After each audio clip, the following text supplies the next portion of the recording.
माननीय सदस्यगण, संसद के इस समावेश सत्र को संबोधित करते हुए मुझे अत्यंत खुशी हो रही है। बीता वर्ष भारत के तेज विकास और विरासत के उत्सव के रूप में स्मरणीय रहा है। ये कालखंड अपने साथ अनेक प्रेरणाएं लेकर आया है। इस समय वंदे मातरम के 150 वर्ष होने पर पूरे देश में समारोह आयोजित हो रहा है।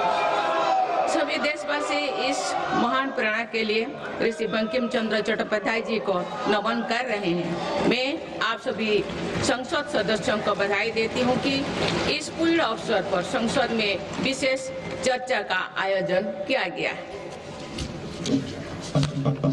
माननीय सदस्यगण, इसी दौरान देशवासियों ने श्री गुरु तेग बहादुर जी का 350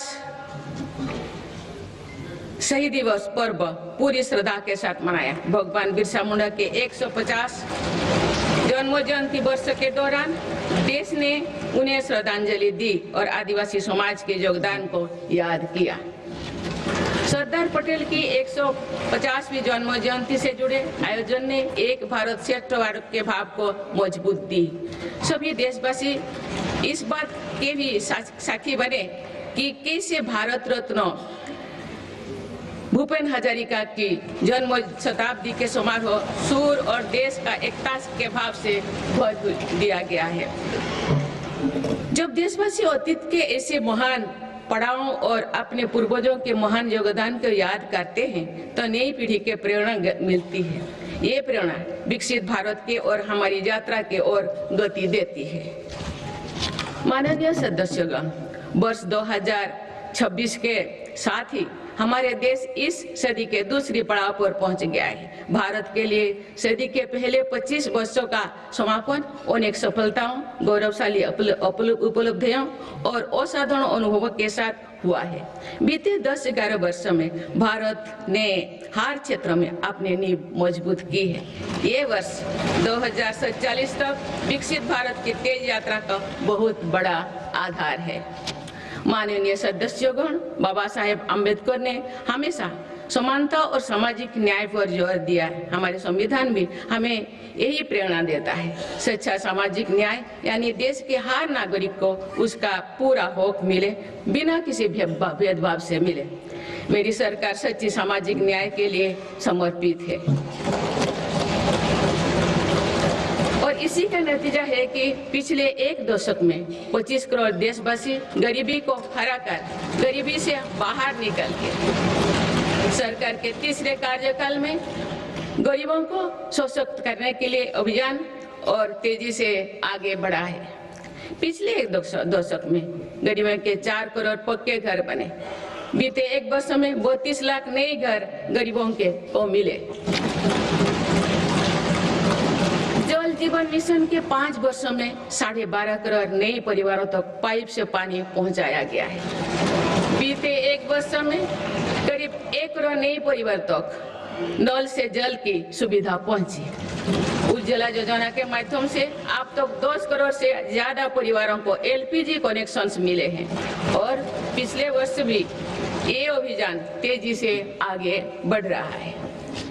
मेरी सरकार पारदर्शी और ईमानदार व्यवस्थाओं को स्थायी बना रही है। इसी एक वर्ष में सरकार ने 7 लाख करोड़ रुपए से अधिक लाभ DBT के माध्यम से सीधे लाभार्थियों को पहुंचाया। माननीय सदस्यगण, मेरी सरकार दलितों, पिछड़ों, वंचितों, जनजातीय समाज सभी के लिए पूरी संवेदनशीलता से काम कर रही है। सबका साथ सबका विकास का विजन देश के हर नागरिक के जीवन में सकारात्मक प्रभाव ला रहे हैं। वर्ष 2014 की शुरुआत में सिर्फ 25 करोड़ नागरिकों तक की सोशल सिक्योरिटी की योजनाएं पहुंच पाती थी। सरकार के प्रयासों में निरंतरता की वजह से आज करीब 95 करोड़ भारतीयों को सोशल सिक्योरिटी का कवच मिला है। गरीब मरीजों के लिए प्रारंभ की गई आयुष्मान भारत योजना से बीते वर्ष तक देश भर के अस्पतालों में 11 करोड़ से अधिक मुफ्त इलाज किए जा चुके हैं। इस योजना के तहत बीते वर्ष 2.5 करोड़ गरीबों के मुफ्त इलाज मिला है। बीते लगभग 1.5 वर्ष में करीब 1 करोड़ बुजुर्गों को वय वंदना कार्ड जारी किए गए हैं। इनकी मदद से करीब 8 लाख बुजुर्गों ने अस्पतालों में भर्ती रहते हुए अपना मुफ्त इलाज कराया है। आज देश में बने 1,80,000 आयुष्मान आरोग्य मंदिर की वजह से मरीजों को घर के पास इलाज मिलना सुनिश्चित हुआ है। मेरी सरकार ने बड़ी बीमारियों के खिलाफ निर्णायक लड़ाई लड़ी है। सिकल सेल एनीमिया उन्मूलन मिशन में 6.5 करोड़ से अधिक नागरिकों का स्क्रीनिंग की गई है। इससे कई जनजातीय इलाकों में इस बीमारी को रोकने में मदद मिली है। मिशन मोड में चलाए जाए गए अभियानों के कारण जापानी इंसेफेलाइटिस जैसे बीमारियों पर प्रभावी नियंत्रण पाया गया है। उत्तर प्रदेश के कई पिछड़े इलाके ग्रामीण क्षेत्रों में इस रोग की प्रभावी रोकथाम सुनिश्चित हुई है। ये गर्व की बात है कि विश्व स्वास्थ्य संगठन में भारत को आंखों का संक्रमण ट्राइकोमा से मुक्त घोषित कर दिया है। मेरी सरकार हर नागरिक को बीमा सुरक्षा देने के लिए भी प्रतिबद्ध है। प्रधानमंत्री जीवन ज्योति बीमा योजना और पीएम सुरक्षा बीमा योजना की इसमें बड़ी भूमिका है। इन योजनाओं से करोड़ों जरूरतमंद नागरिकों को बीमा कवरेज मिला है। इनके तहत 24,000 करोड़ रुपया से अधिक का क्लेम भी दिया गया है। ये योजनाएं संकट के समय करोड़ों गरीबों का संबल बनी है।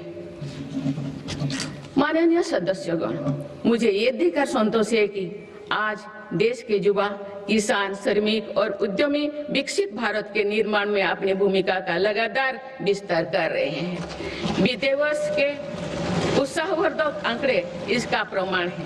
पिछले वर्ष में भारत ने रिकॉर्ड 350 मिलियन टन से ज्यादा खाद्यान्नों का उत्पन्न हुआ है। 150 मिलियन टन उत्पादन के साथ भारत दुनिया का सबसे बड़ा चावल उत्पादन देश बन गया है।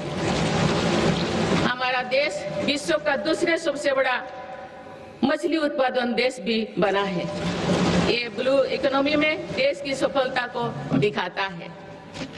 दूध उत्पादन क्षेत्र में भी भारत दुनिया के सबसे सफल देश के रूप में जाना जाता है। एक सहकारिता आंदोलन की मजबूती का परिणाम है। देश के मैन्युफैक्चरिंग सेक्टर में भी इस दौरान रिकॉर्ड ग्रोथ दर्ज किया है। मोबाइल मैन्युफैक्चरिंग जैसे फील्ड में भारत अब दुनिया का दूसरे सबसे बड़ा देश बन गया है। 2025-26 के पहले 5